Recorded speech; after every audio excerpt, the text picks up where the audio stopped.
kami dari kelompok Samudra Pasai ingin menjelaskan tentang ada apa aja dari Samudra Pasai, peninggalan-peninggalannya, letak geografisnya, kerajaannya, runtuh karena apa, konflik politiknya, ekonomi, dan kebudayaannya. Aku bakal ngejelasin tentang sejarah dari kerajaan Samudra Pasai yang terletak di Aceh dan merupakan kerajaan Islam pertama di Indonesia loh. Kerajaan Samudra Pasai merupakan gabungan dari kerajaan Pasai dan Perlak dengan raja pertamanya yaitu Malik Al-Saleh. Kerajaan ini didirikan oleh Merasilu pada tahun 1267 Masehi. Geografi Samudra Pasai terletak di bagian pesisir utara pantai di Pulau Sumatera. Nah, Samudra Pasai ini dihampiri oleh dua sungai, Sungai Pesangan dan Sungai Pasai. Sultan yang berpengaruh di kerajaan Samudra Pasai yang pertama Sultan Malik Saleh. Ia menjabat pada tahun 1267 Masehi sampai 1297 Masehi. Yang kedua Sultan Malik Tahir yang menjabat pada tahun 1297 Masehi sampai 1326 Masehi. Yang ketiga Sultan Ahmad Laikozi yang menjabat pada tahun 1326 Masehi sampai 1383 Masehi. Kejayaan kerajaan Samudra Pasai terjadi saat pemerintahan Sultan Malik Al-Tahir II atau Sultan Ahmad. Kejayaan tersebut dibuktikan dengan catatan Marco Polo yang menyebutkan bahwa pusat dari perdagangan yang sangat berkembang terjadi pada saat pemerintahannya. Kejayaan yang dicapai kerajaan Samudra Pasai tidak terlepas dari faktor Samudra Pasai yang letaknya strategis di Selat Malaka yang merupakan jalur perdagangan internasional. Jadi selanjutnya aku bakal ngejelasin tentang sistem ekonomi dari Kerajaan Samudra Pasai. Kerajaan Samudra Pasai memiliki hegemoni atau pengaruh atas pelabuhan-pelabuhan penting di Pidi dan Pelak.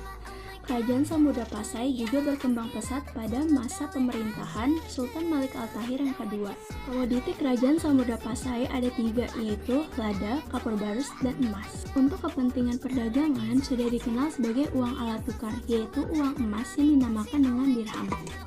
Samudra Pasai politik pada masa pemerintahan Sultan Malik Al-Saleh datang seorang musafir dari Venetia atau Italia tahun 1292 yang bernama Marco Polo.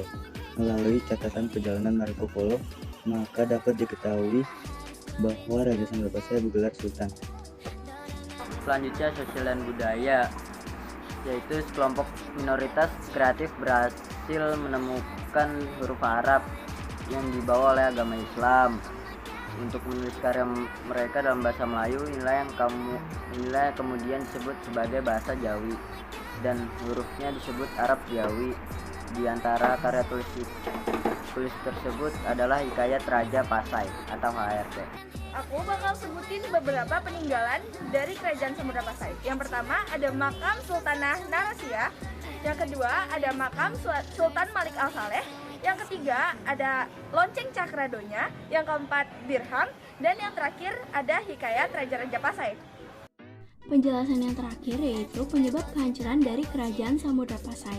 Salah satu penyebab dari kehancuran Kerajaan Samudra Pasai yaitu karena serangan dari Kerajaan Majapahit. Faktor penyebab kehancuran Kerajaan Samudra Pasai ada dua, yaitu faktor internal dan faktor eksternal. Setelah hampir 3 abad berkuasa, akhirnya Kerajaan Samudra Pasai runtuh pada tahun 1517.